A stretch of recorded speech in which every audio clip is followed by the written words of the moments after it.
back home, glad to get a win. And then just, played decent at times. Again, had times we didn't play so good. But I thought our young players come in and did a pretty good job. Davis, Harrison, I hope she ain't hurt. And I thought, finally got her realizing what's going on, flow of the game, made some good passes, hit a few free throws there, missed some free throws. What were we, 14 or 19? Enrique got on track. I guess conference play gets Enrique on track, But still, Nas had, a double-double? Yes. And, did all that without Tamia. Mm-hmm. So, I thought Courtney did a good job too, Blakely. What'd she have, 12 assists? What'd she have, 10 assists?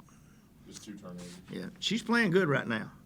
And the one mistake she made I didn't like, you don't need to print this, but was that opening up the second half.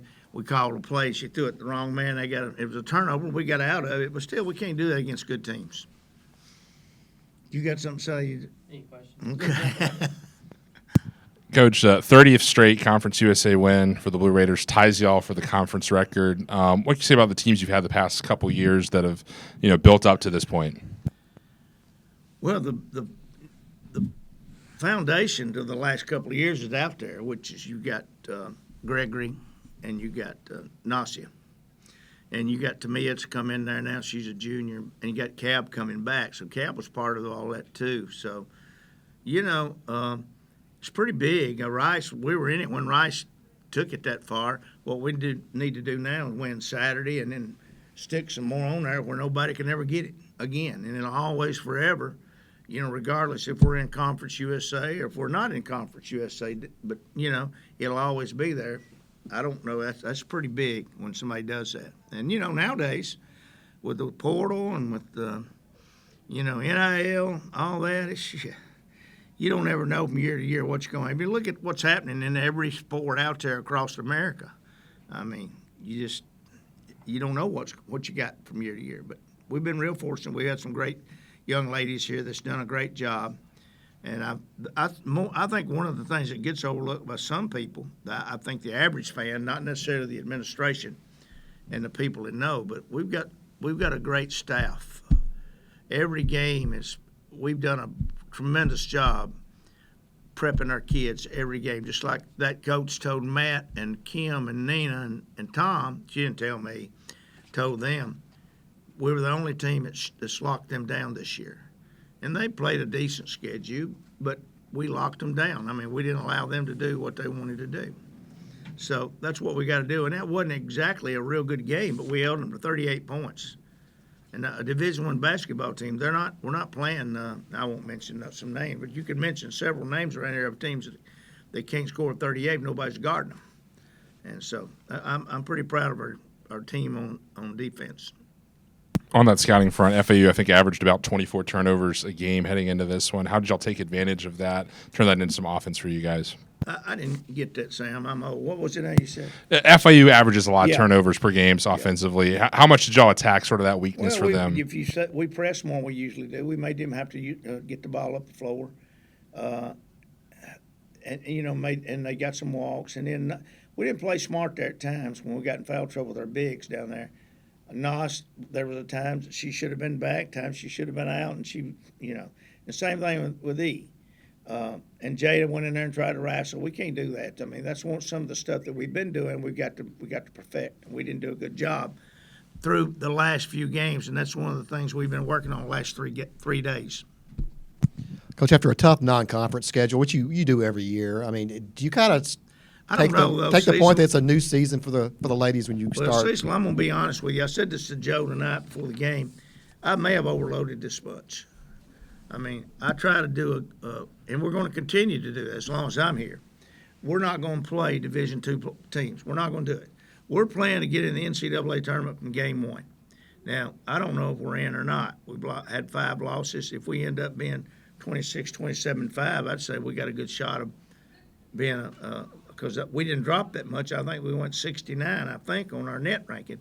So we're still in the top, 60. But I may have overloaded this much too much. I mean, I've taken them all over the country. They've gone California, the Midwest. We've gone to Florida. We've gone up to Princeton. I mean, every time you turn around, we're going into the airport and we're going to play a quality basketball team. So the kids have got no downtime at all. I mean, they're having to get into those scouts and having to get into their film. And then you're going out there and you're playing somebody you know that is as good or better than you. And in most cases, they're better than you. They're just bigger and better than us. And everything's got to go right for us to win those type games. Now, if you look at what we've done, we lost to Tennessee by 13. We lost to Princeton by 13. We lost to Kansas State, I don't know, was it 12 maybe? We lost to Iowa State, maybe 16 or 17.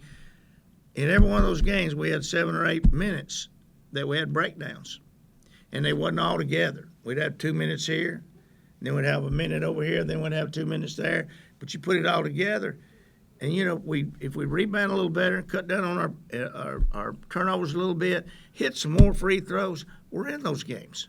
So I got to take that as a positive as a head coach, that we can beat one of those teams if we play them in the NCAA tournament. But is it that kind of thing that helps you in conference play? I mean, you won your 30th conference game in a row tonight, and is it that kind of preseason that gets you on a roll in the conference? Well, I've done that my whole life. I did that at Shelbyville. We traveled all over. We never played single A teams. Nothing against them because I recruit a lot of their players now. But we're going to play the best competition, and we're going to do that here.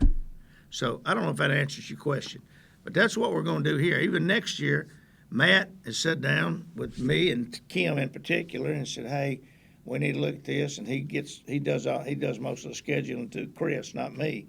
And my thing to him was, we're not going to back off, even though we lose a lot of kids. We're still going to go out there and play people. We may not try to play the South Carolinas of the world, but we're going to play good competition. We're not going to do like some of the teams.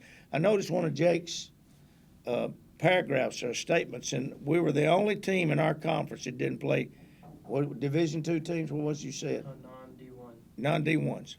Only team in the conference. And how many Western have? 3 or 4? 3. I think it's 4, wasn't it? I think it's 3. And then Liberty had 3. A program like Western Kentucky don't need to be playing non-D1s. I don't care if it gets your coach fired or not. They're one of the top programs in the country. They act like it anyway. Tell everybody they are. Well, Coach just said that he thinks Conference USA play, for whatever reason, seems to open up, the game for you. What was it like out there, getting the scoring game going and be able to get to the rim and get some easy buckets? Yeah, like you said, just coming into a game with the mindset that this is a new season, it's a new start.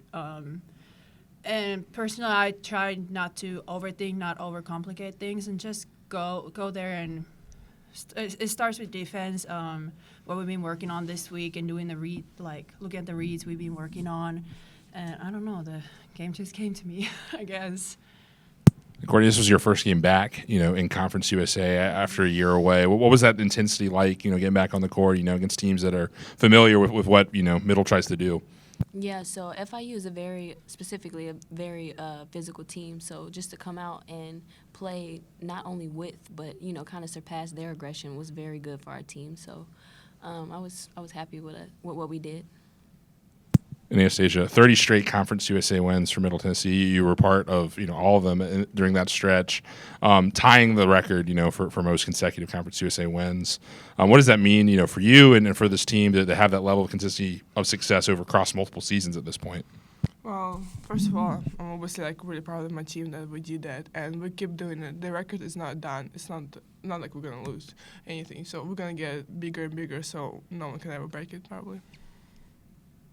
Well, you mentioned the sort of defensive intensity that y'all have been, working on starting for Conference USA play. Held FIU under 40, first team to do that this season. What do you think was key for y'all, sort of keying in on that this week, out of the holiday break and really making sure? Communication, definitely. After Princeton, we really dug deep and talked about what we need to do better, and our energy has been flat because we don't communicate well. And this week, we've been really focusing on that, especially personalized communication. And we've been so intentional with that, and I think we did a great job today in the game as well with that. Courtney, after the first quarter, you're on pace for, I think, 20 assists and 0 shots attempted. I mean, is that when you're in your best groove, is when you're just able to see the floor and distribute the ball? Yeah, so that's what I try to look for first. Obviously, if I have a bucket, I'm going to go get it, but I like to set my teammates up and get them going. It really gets the team motivated, and that's what's important. No, it's best part of conference plays. You got another game right around the corner. Liberty, coming into town this Saturday, a big game for both teams. What do y'all have to do, over this next 48 hours to get ready for that contest? Well, obviously we're resting today, but tomorrow we're coming back with a full strength, and we're working on obviously scouting and knowing what they're gonna do. And we already know what they're gonna do, so we're just preparing and not having a day off, basically. Thanks, y'all. Thank you. Thank you.